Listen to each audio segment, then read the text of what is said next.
Sticker Designs by Mel. I'm Melanie. Now I have here my ever elusive budget planner. So this is my Erin Condren monthly planner. It is the 8.5 by 11. It's the huge planner. And this is what I use for our family finances. So if you're new here, you may not know that I use this monthly planner for our family finances, and I try to keep my budget all together in here. Now, with everything that's happened to me in the past, I have not been on top of my budget, so complete honesty over here.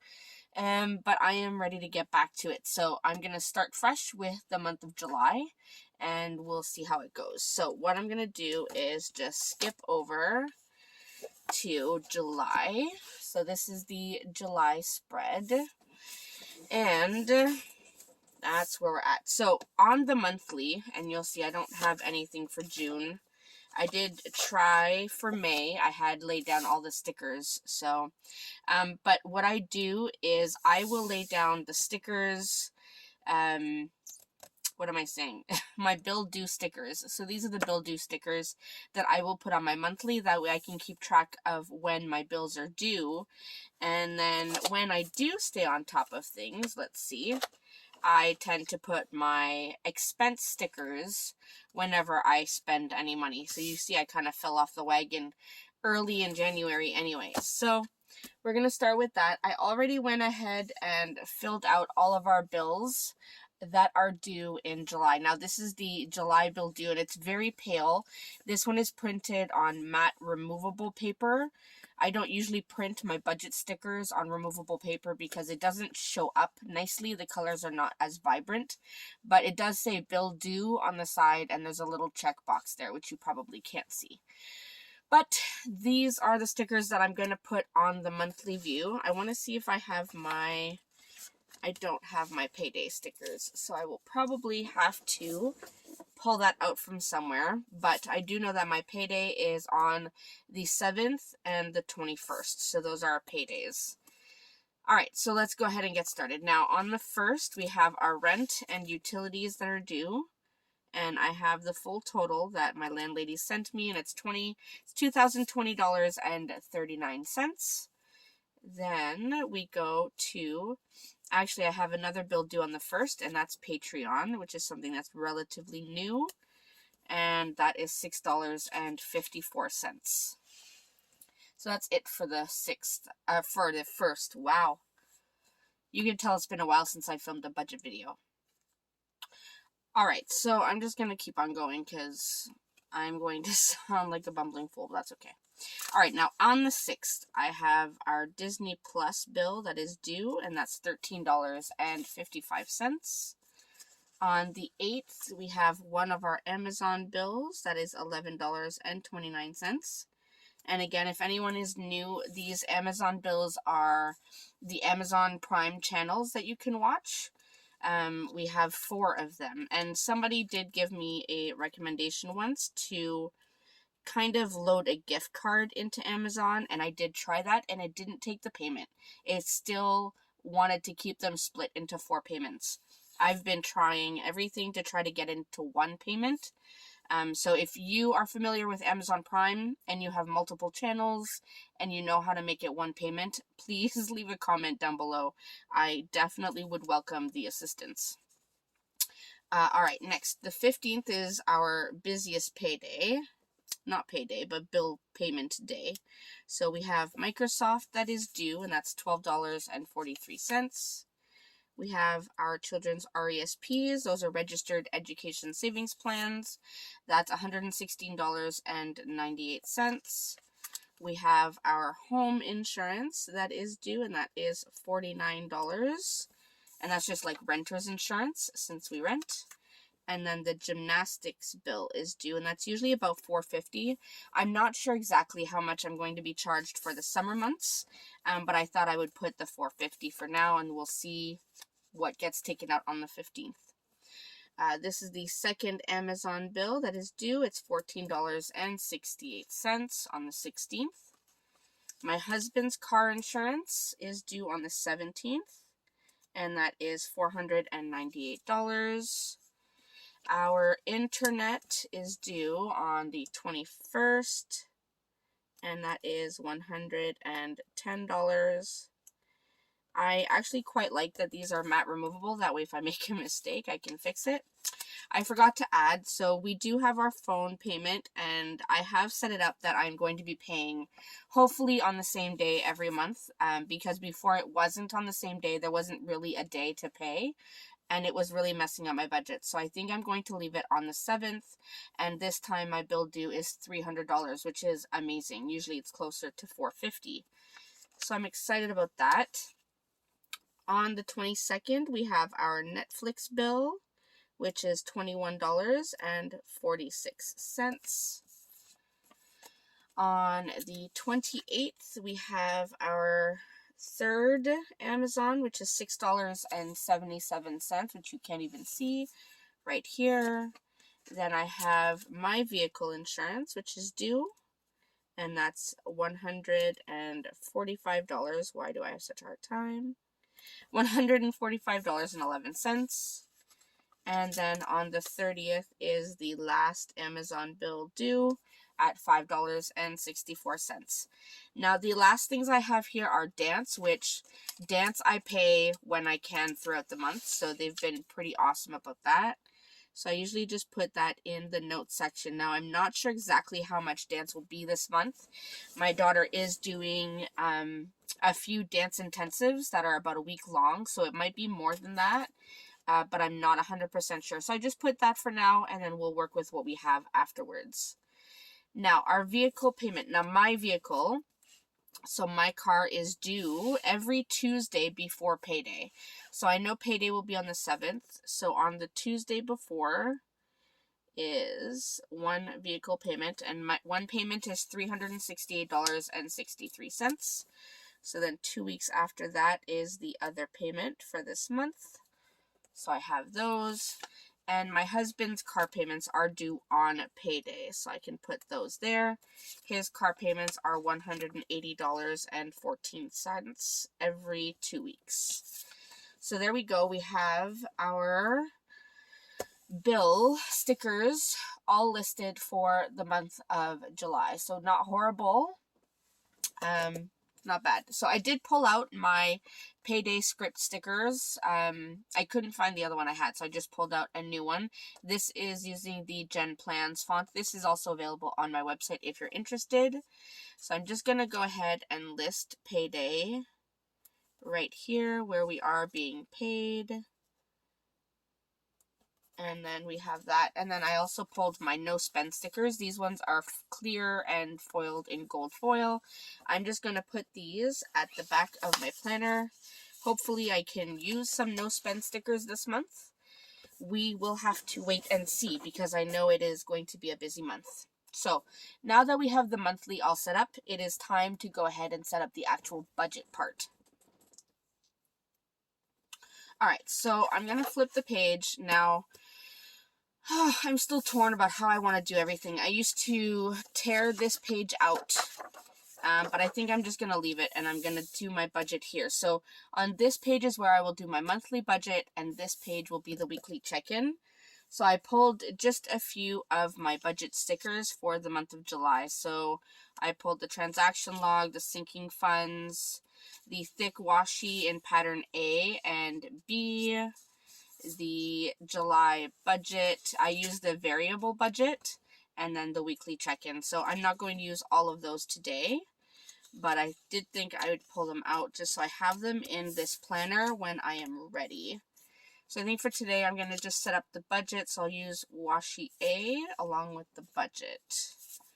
So let's flip this and we can start laying all this down. And I usually use the other strip of washi on the other side for the weekly check-in. That way it matches. All right, so we'll put that down.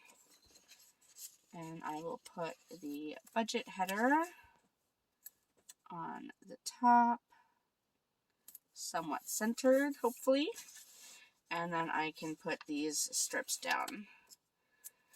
So, this month, since it is summertime, my husband should be getting his final payments from working. He did work the second half of this year in a contract, so he is now trying to apply to be a permanent teacher. So cross your fingers, say your prayers, all the things, so that we can hopefully have him be a permanent teacher. So I will only have my pay. So I will do Mel pay 1. We usually have our second pay, which is our part-time, but that is done for the summer. We don't get any of that pay over the summer. So I will do Ron pay 2. We have our rollover, and that's the money we roll over from the previous month into the new month to help pay with bills until the first payday. And then I will do other, because I am hoping that I can finally get on top of things and, one, pay myself from my business, but also we did keep money aside from my husband's paychecks every time he got paid, so that we would have some reserves in case we need it over the summer. So I wanted to make sure I have that. So I will put the total income strip right underneath that. Hopefully I put it at the right spot. I did. Good. Alright, so we have that. Now, these stickers are in a very nice blush color. I absolutely love it. And now we'll put the fixed expenses. Now, I usually add some thin washi in between, but I didn't print that for myself. So I'm just going to leave an empty line in between and put these down. So I keep my fixed expenses and variable expenses separate. Not for like any real mathematical reason, more just out of necessity because of the spacing on the page. I already use the large planner, but I need all the space since I have so many bills. So I figure that separating the fixed from the variable gives me extra room so that I don't have everything just listed in one column. I have 2 columns and everything fits. And that is not in the right spot, but that I will deal. It's okay. I put it too far over, but we're not going to stress about it. So I will put the total fixed. I always like to put the total strips down, and then I can draw my lines. I keep messing up my nail polish. You guys know, if you've been watching me for a while, I hate doing my nails. I hate having to constantly put new nail polish on for videos, but I do it for you guys because I know watching videos with horrible nails is not exactly the most fun. Now, I did have an Erin Condren ruler somewhere. There was one that came with this planner, and do you think I can remember where I put it? And even the other one from my life planner. Couldn't tell you where I put it. Alright, so I will... Oh, hold on. I think I found one. May not be the one, but I found one. There we go. So I found this one. And I can draw a few lines. So I will start with the income section just to separate everything. I separate it between what I'm estimating to receive, what I actually receive, and then a plus or minus column. Now these are my fixed expenses. And I do put a line separating the variable from the fixed. Again, not that it matters, just to keep everything organized, really. And one there, and one there. All right, so we have all the lines. Now I'm going to zoom you in a little bit so you can see the numbers a little bit better. All right, so for my pay, let me get my calculator. Move some of these stickers aside. Okay, so my pay, I usually get about $2,200 every 2 weeks. I'm just going to budget the $2,100 just to be safe. So that should be about $4,200 this month. My husband usually gets about $1,500 every 2 weeks, sometimes a little bit more. So I'm going to go ahead and budget the $3,000. We always aim to roll over $2,500. So I will leave that. And then I'm going to put 0 at estimated income because I honestly cannot budget for something that I don't know yet. So I will leave it that way. So we'll add this up. 3,000 plus 2,500. So we are at $9,700 for the month. So not great, but like I said, we do have a bit of savings and all of the other things. So in terms of fixed expenses, so we know we have rent, heat, hydro, and this month we have to pay water. The water bill is paid every quarter, so it is due this month. So rent is always $1,750. And I didn't write down what these amounts are. I will have to write them down, but I know that, let's see, do I have a sticky note? I think I do. Let me get this, one of the Erin Condren sticky notes. I know that my total rent plus utilities is $2,020.39. So I will keep that total amount in mind when I'm adding this up. And then I'll go back and add these in. Then we have my vehicle payment. And that we said was $368.63 times 2. So that's $737.26 for the month. And yes, that is very high. I did not get a fancy car, but I did include some of my debt with my car payment, which is why this is much higher. My husband's car payment is $180.14 times 2, so that's $360.28. Then we have my vehicle insurance, and that is $145.11. Hubby's car not payment insurance. I need the whiteout. I try not to use whiteout in this planner. It doesn't look good. Car insurance, and that's about $498. Yes, I know, crazy amounts, really long story. I've explained it in a few videos of my budgeting videos, so I apologize, but it's really long story. It does go down every year, thankfully, but yeah, it's a little bit of a pain. Home insurance is $47.15. Then we have our RESPs. That is $116.98. And yes, some of these numbers I do have memorized, but I have a sheet off to the side that I wrote everything down so that I wouldn't have to worry. Now Netflix, let me just double check. Yeah, it is $21.46. Now, all of these bills that I put on the fixed side are bills that the amounts don't generally change. They're usually about the exact same amount every single month, so I don't have to worry. These are the ones that I know will be exact. Crave is $29.35. We have Disney Plus, which is $13.55.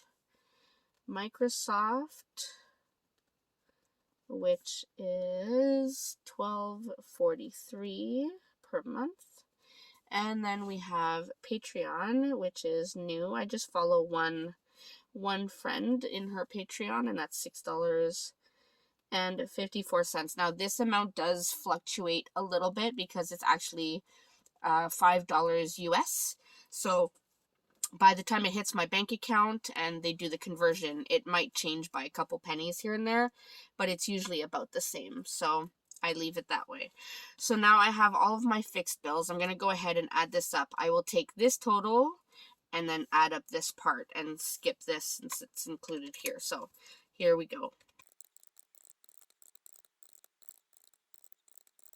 All right, our total is $4,008.50. So $4,008.50. It's always hard to write on the coil at the very bottom of the planner. So that is what we have for our fixed expenses. Now, if I subtract that from our estimated income, if I had the number right, so 9,700 minus 4,008.50, that leaves us with about $5,691.50. So I'm going to write that down here as well, 5,691.50, so that I have it in mind when I'm doing all this. I don't have to recalculate all the time. All right, now for the variable expenses. So let me just go to a month that I had actually filled it out so that I can kind of follow the same format. Did I do April? I did. Okay. So let's go with that. So we have our phones. And I did say that this month we were paying $300. So I'll leave that. We have our internet, and that is usually about $110. Amazon is about $40. You'd think by now I would have put the exact amount, but I still haven't added it up. That's just my laziness. Then we have gymnastics, which I have left at $450. And we have dance, which I have also left at $450 for now. So those are the variable expenses that we have. Now, if I subtract those from this total, just so I know what I have to play with when it comes to the true variables like groceries and all that stuff. So let me just subtract that. 10, 40, 450, 450. So that leaves me with, let's write it down, 434,150. So that's what I have to play with when it comes to the other true variables. My true variables are as follows, and I will leave a space. So we have groceries, gas, restaurants, other, and for other, it's things like birthdays, weddings, Halloween, any events that we have to plan for, anything that we know is coming up in the month, we plan for it and keep it in other category. That way it's not unbudgeted. We do have rollover, and that's the money we will roll over into August to help pay for the bills before the first pay in August. And then we have unbudgeted, which is the dreaded category. So rollover, I always try to roll over $2,500. So let me just take that out right now. So 4341.50 minus 2,500. That leaves us with about 1841.50, which is not a lot. So for other, I am going to budget $400. And that is because it is my son's birthday this month. He's turning 14. We are attending a wedding this month, which we have to travel up north for. So there's a bunch of things. So let me go minus 400. And doing this total just helps me see what I have available. Groceries, I usually budget $1,000, but I don't have that in my budget just yet. So I'm going to go ahead and budget $600 here. So minus 600. And then gas, I will put $400. And restaurants, I will put $400. Hopefully, since we are home most of the time, we will not have to do a lot of eating at restaurants. And unbudgeted, of course, I put as 0. So if I did my calculations right, I should have about $41.50 left to put here in total potential savings. So let's see if I can do my math properly. I will go ahead and add up this column, and then we will take this total plus this total and then subtract it from what we are estimating to receive this month and see if I know how to do math, which is not my strong point, but budgeting has always been a very big passion of mine. So here we go. So the total for variables is $5,650. All right, so if I add that with the total fixed, so plus 4,008.50, that leaves us with 9658.50, which is awesome because subtracting that leaves us apparently with about $41.50. Now that is if I have all my numbers correct and if we don't overspend and so on. So that is what our July budget looks like so far. Let me zoom you out so you can see the whole page. All right, so there we go. This is the full budget for July. So we have our estimated income, our fixed expenses, our variable expenses, and hopefully saving about $41.50. Now, reality is I may be rolling over more. I may be bringing in more in income. I may be able to have some other. So anything extra, if my bills stay in check and we don't overspend here, I may be able to put some money away in sinking funds. So that's kind of what I'm hoping for this month, really hoping to get back to things. So that is it for this budget with me. I hope you enjoyed seeing how I do this. For those of you who have been following me for a while, thank you for sticking with me. I really appreciate it. You have all been beyond understanding with everything that I've had to deal with, but I am excited to finally get back to my budgeting and hopefully staying on top of all the things. So that is it for this video. Please remember to like and subscribe, especially if you're new, and click the notification bell so you don't miss my videos, and I will see you next time.